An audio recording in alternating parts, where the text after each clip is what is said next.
ثبت نام لاتاری گرین کارت آمریکا شروع شده.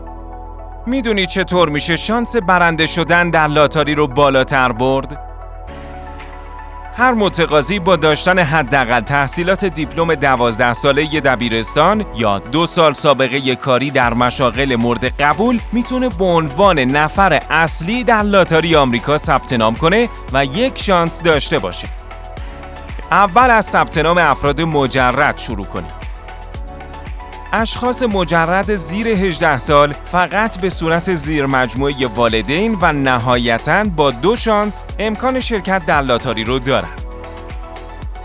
افراد مجرد و بین 18 تا 21 سال علاوه بر اینکه به صورت زیر مجموعه والدین ثبت نام میشن، میتونن در یک فرم مجزا به عنوان نفر اصلی ثبت نام کنن تا با 3 شانس در قرعه کشی گرین کارت شرکت داده بشن.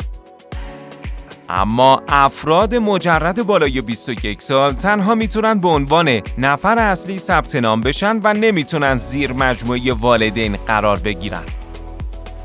از طرف دیگه افرادی که رسما متأهل هستن این فرصت رو دارن که با 2 شانس در قرعه کشی گرین کارت آمریکا شرکت کنن. یعنی یک بار آقا به عنوان نفر اصلی ثبت نام میشه و همسر و فرزندان مجرد زیر 21 سال اونها زیر مجموعه میشن و یک بار خانم به عنوان نفر اصلی ثبت نام میشه و مانند حالت قبل همسر و فرزندان مجرد زیر 21 سال اونها به عنوان زیر مجموعه ثبت نام خواهند شد. شما چند تا شانس برای ثبت نام لاتاری آمریکا دارید؟